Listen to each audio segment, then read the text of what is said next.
L'hormèse, retenez bien ce nom, c'est une des clés, un des piliers de la longévité, c'est une des grandes caractéristiques des gens qui vivent vieux en bonne santé, utilisent l'hormèse. Alors qu'est-ce que c'est que l'hormèse? Dans un instant, je vous explique tout.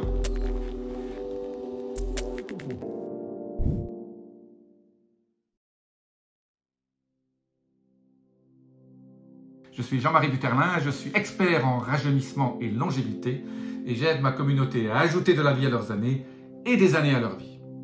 Alors, qu'est-ce que c'est que ce nom barbare de l'hormèse? J'ai déjà fait une vidéo en expliquant un tout petit peu ce que c'est, mais je ne suis jamais rentré en détail. Alors, l'hormèse, en fait, c'est une autre définition, c'est ce qu'on appelle un stress positif. Ce qui ne nous tue pas nous rend plus forts. L'hormèse est un processus biochimique dans le corps qui est une réaction à un stress positif. Cette réaction à un stress positif crée une chaîne d'événements biochimiques qui sont extrêmement bénéfiques pour la santé et pour la longévité et pour éviter des soucis de santé. Alors, vous allez me dire, l'hormèse, qu'est-ce que je fais? Alors, en fait, dans l'hormèse, quand on parle d'hormèse, il y a plusieurs niveaux. Il y a l'hormèse qu'on fait, qu'on active au niveau du corps, avec un certain nombre de choses dont je vais vous parler. Il y a aussi ce que j'appelle l'hormèse alimentaire, choisir des aliments qui eux aussi ont été stressés positivement et donc qui ont créé un certain nombre de protéines ou de choses qui sont positifs pour ces plantes et donc si vous les mangez, seront positifs pour vous. Alors, donc je vais parler de 4 choses, 4 façons simples d'activer ces processus hormétiques dans votre corps qui, comme je vous l'ai expliqué, je ne vais pas faire un cours de biochimie, mais ça active surtout un processus qui s'appelle AMPK, qui crée après un certain nombre d'autres composés, dont des antioxydants, mais surtout active les sirtuines 1 à 7, y compris aussi la spermidine après un certain nombre de réactions. Et tous les gens qui ont des sirtuines élevées, de la spermidine élevée, vivent très vieux. C'est ce qu'on a découvert chez les centenaires dans ce qu'on appelle les zones bleues, la Sardaigne, l'île en Grèce, la presqu'île en Costa Rica, Okinawa, etc. Tous ces gens ont des caractéristiques au niveau du sang qui sont en dehors de la norme. Alors comment sont-ils arrivés là? On commence à trouver des explications, mais si vous ne voulez pas les vivre en Sardaigne ou à Okinawa ou au Costa Rica, je vous donne les petits trucs qui vont faire en sorte que vous ayez les mêmes résultats. Alors, première chose fondamentale, et vous n'allez pas aimer ce que je vais vous dire, c'est le sport. Tous les gens qui vivent vieux continuent à être actifs. Alors, quand on a 90 ans ou 100 ans, on ne court plus aussi vite, mais tous ces gens restent actifs. Le sport est la clé. En fait, le sport crée un stress positif qui est absolument indispensable à avoir une longévité accrue et surtout éviter de soucis de santé. Alors le sport, j'ai fait des vidéos là-dessus déjà, je vous en mets une là-dessus. Vous pouvez faire comme vous voulez, mais il faut y faire toujours une combinaison. Plus on vieillit, plus on perd de masse musculaire. Donc il faut, comme je le dis toujours, il faut lever des poids, faire des exercices qui vont générer de la masse musculaire. Donc faire des squats, lever des poids, des biceps, les triceps, faire tout un programme. Je vous avoue que je ne suis pas très compétent en sport. Dans ce cas-là, quand je ne suis pas compétent en quelque chose, je paye quelqu'un pour m'enseigner. Et donc, j'ai un coach sportif qui vient 2-3 fois par semaine pendant 1 heure. En plus, il est calé sur des heures bien précises. Donc, je ne vais pas l'éviter puisqu'il est prévu qu'il vienne chez moi. Donc, je ne vais pas le faire déplacer et lui dire que je n'ai plus envie. Donc, même il y a des jours où je n'ai pas très envie, ben voilà. Et alors, à chaque fois que je finis ma petite séance d'1 heure, je suis super heureux parce que je me sens super bien.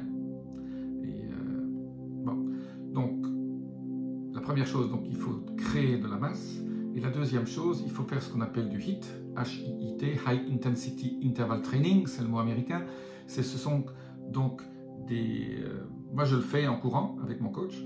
On sprint pendant 20 secondes, on se repose 40 secondes, on sprint pendant 20 secondes, on se repose 40 secondes, on fait ça 3-4 fois. Et donc ça c'est pour monter votre niveau de battement cardiaque. Et ça crée aussi toute une chaîne d'événements absolument positifs pour vous. Donc, la première chose, premier phénomène hormétique, et il ne faut jamais s'arrêter quand on commence à faire du sport. Alors, entre les jours où je fais du sport, je marche. Donc, je marche dans la forêt, je marche au bord de l'eau, ça dépend où je suis, mais il faut marcher dehors, dans un endroit où il n'y a pas de pollution. Alors, c'est pas toujours facile pour les gens qui sont dans les villes, mais il y a toujours des parcs.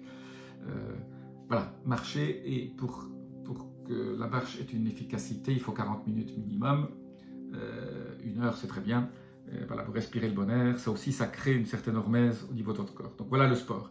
La deuxième chose, et vous le savez déjà, je suis fanat du sauna, surtout du sauna infrarouge. Le sauna infrarouge ou, vous pouvez faire les deux en même temps, les douches très froides, vous plongez dans une piscine froide, ou dans la mer froide, ça crée une hormèse, c'est un stress pour votre corps. Votre corps doit réagir, doit créer de la chaleur si vous entrez dans le froid, ou doit transpirer en réaction à la chaleur. Et toutes les études montrent que les douches froides, 2 minutes minimum, les saunas, 30 minutes minimum, disons 20 minutes c'est déjà très bien, mais 30 minutes, il ne faut pas non plus que vous soyez complètement exténué. Donc pour les gens qui sont cardiaques, vous évitez le sauna et la douche froide. Donc tous ces processus hormétiques, bien sûr, si vous êtes malade et si vous avez des problèmes médicaux, consultez votre médecin, comme je le dis toujours. Donc le sauna infrarouge, moi j'en fais 5-6 par semaine, tous les jours. Donc c'est vrai que ça me prend 45 minutes le temps de faire, de chauffer. Je rentre dedans,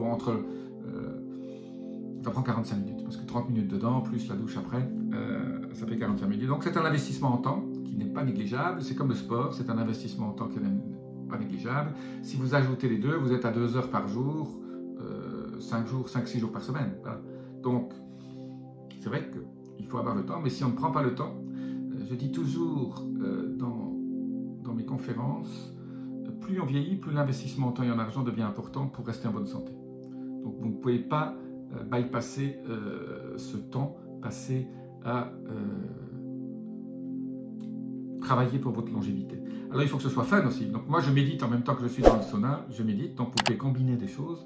Voilà. Donc, la méditation aussi est très importante, ça ce n'est pas hormétique, c'est très important aussi. Donc voilà, la troisième chose qui est ultra sympathique pour votre corps et qui est un peu plus facile et qui vous fera économiser de l'argent, c'est une combinaison de 3 choses. Vous pouvez le faire séparément ou ensemble. C'est ce qu'on appelle la restriction calorique, le jeûne intermittent et la cétose. Alors, on peut faire 1, 2 ou 1, 3 ou 2, 3 ensemble. Donc, la restriction calorique, c'est juste voilà, manger moins. Voilà. Donc, au lieu de manger une grosse portion, vous diminuez vos portions. Donc, et vous évitez quand même tout ce qui est ultra calorique comme les huiles végétales. De toute façon, il ne faut pas d'huile végétale, mais vous évitez quand même, vous ne mangez pas 3 avocats tous les jours. Un demi-avocat, c'est déjà très bien. Donc vous faites la restriction calorique. Alors la restriction calorique devient un peu plus facile quand on la combine au jeûne intermittent parce qu'on saute soit le dîner, soit le petit déjeuner. Personnellement, moi je saute le petit déjeuner 5 jours par semaine. Donc le petit déjeuner, c'est déjà des calories. Toutes les calories ne sont pas égales, je le sais, j'ai fait des vidéos là-dessus aussi, mais quand même la restriction calorique est importante. Donc le jeûne intermittent, 16 heures minimum, 16, 17, 18 si vous pouvez, donc vous finissez de manger à 7 heures le soir, vous reprenez à 13 heures. Voilà. Comme ça, vous commencez à avoir une période. La période dans laquelle vous mangez ne devrait pas dépasser 8 heures. Voilà. C'est possible 7, 6 ou 7. Ça c'est très important parce que votre corps finalement va se nettoyer, va créer ce qu'on appelle l'autophagie, où il va manger ses propres cellules qui sont en mauvaise santé, sénescente, et donc vous créez aussi un stress. Donc dans le temps darwiniennement, pendant l'évolution, on passait toujours, le chasseur-cueilleur passait par des périodes de disette et d'abondance, et donc là, ça nous a adapté et fait en sorte qu'on survit à une diète. L'homme, contrairement aux animaux, contrairement aux chimpanzés, peut survivre 70 jours sans manger, avec de l'eau. Un chimpanzé, vous ne lui donnez pas à manger pendant une semaine, il meurt. Voilà. Donc on a, nous, dans notre cerveau, comparé aux animaux, tout un nombre de systèmes de survie qui ont été mis en place au cours des millénaires, qui font en sorte que le jeûne est sûrement la chose la plus facile, mais où le rapport qualité-prix est le meilleur. C'est-à-dire que vous recevez le plus de bénéfices par rapport à l'investissement que vous faites. Donc en plus, le fait d'éviter le petit déjeuner, ça vous fait gagner encore une demi-heure ou 3/4 d'heure le matin que vous investissez peut-être en faisant un sauna. Voilà. Donc la cétose, c'est un peu la conséquence du fait que vous allez faire du jeûne intermittent. La cétose, vous combinez en plus de la restriction calorique et du jeûne intermittent, vous évitez les sucres et les féculents en plus. Donc si vous évitez les sucres et les féculents, vous rentrez en cétose au bout de 72 heures, 48 à 72 heures. Si vous voulez rentrer plus vite, vous prenez un petit peu quelques cuillerées à café, une au début, et puis vous augmentez ce que j'appelle l'huile C8.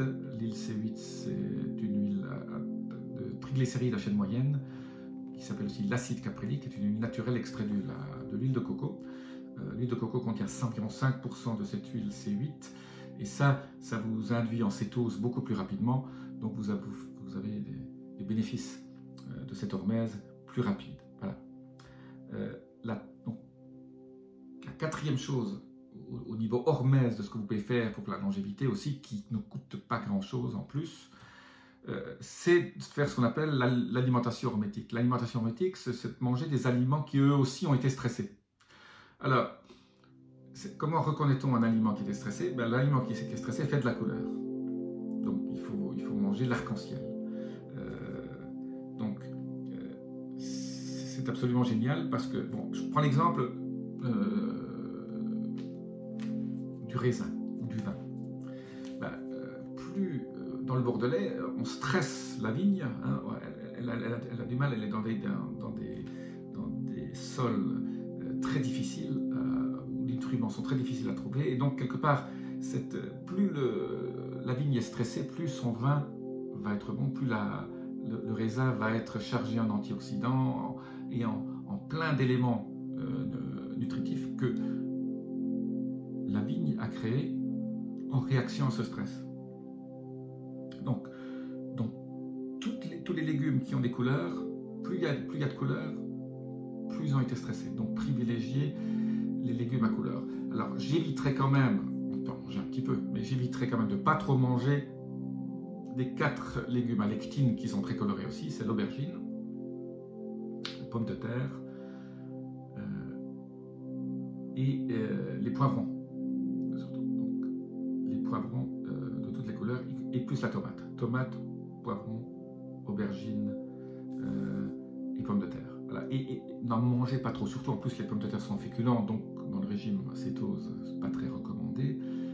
Si vous voulez manger des pommes de terre, mangez des pommes de terre, la patate douce, qui est un peu plus, qui a